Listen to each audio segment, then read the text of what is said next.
स्वागत है आपका मिस्टर दिलीप ऑफिशियल 4 के चैनल में, जहां हम आपको ले चलते हैं सनातन धर्म की अद्भुत और रहस्यमयी कहानियों की ओर। आज की कथा है नरसिंह भगवान का प्रकट होना, अधर्म का विनाश और भक्त की रक्षा की अमर गाथा। बहुत समय पहले की बात है, त्रिलोक में अत्याचार बढ़ गया था। राक्षसों का राजा हिरण्यकश्यप ब्रह्मा जी से वरदान पाकर अहंकार में चूर हो चुका था।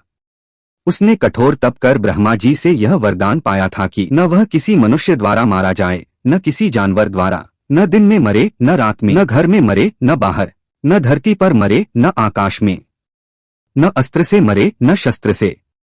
इस वरदान ने हिरण्यकश्यप को इतना अहंकारी बना दिया कि उसने अपने राज्य में भगवान का नाम लेना तक मना कर दिया। वो खुद को ही भगवान समझने लगा। लेकिन उसकी संतानों में एक था प्रहलाद, जो स्वयं भगवान विष्णु का अनन्य भक्त था।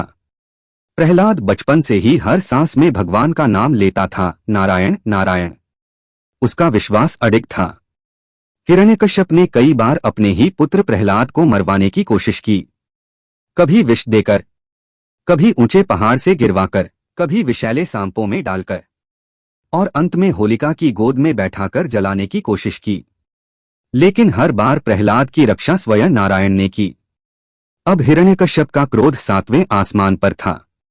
एक दिन उसने प्रहलाद से पूछा, बताओ तुम्हारा भगवान कहाँ है? प्रहलाद ने मुस्कुराकर कहा, वो हर जगह है, हर कण में है, इस खंभे में भी। यह सुनकर हिरण्यकश्यप ने गुस्से में तलवार से खंभे पर वार किया, और तभी वो क्षण आया जिसने इतिहास बदल दिया। खंभा फटा, बिजली गिरी, पृथ्वी कांप उठी, दिशाएं गूंज उठीं और प्रकट हुए भगवान विष्णु अपने चतुर्थ अवतार में, नृसिंह रूप में। आधे सिंह आधे मानव का भयंकर रूप। आंखों से ज्वाला निकल रही थी, नाखून शस्त्र से भी तेज, और शरीर से दिव्यता टपक रही थी। हिरण्यकश्यप ने युद्ध किया, लेकिन नृसिंह रूप के आगे उसका कोई अस्तित्व नहीं बचा। भगवान ने उसे न दिन में मारा, न रात में, न घर में न बाहर, न जमीन पर न आसमान में, न अस्त्र से न शस्त्र से, बल्कि संध्या काल में दहलीज पर अपने घुटनों पर बिठाकर नाखूनों से चीर डाला। इस तरह ब्रह्मा का दिया वरदान भी टूटा नहीं और अधर्म का नाश भी हो गया। इसके बाद जब भगवान नृसिंह का क्रोध शांत नहीं हुआ तो सभी देवता डरने लगे। तब प्रहलाद ने आगे बढ़कर भगवान के चरणों में सिर झुका दिया और कहा, प्रभु, आपने मेरे लिए ये किया, मैं तो केवल आपका सेवक हूं। प्रहलाद की विनती से भगवान नरसिंह शांत हुए और उन्होंने अपने भक्त को गले लगाया। इस कथा से हमें क्या सीखने को मिलता है? एक भक्त की रक्षा स्वयं भगवान करते हैं, चाहे संकट कितना भी बड़ा क्यों न हो।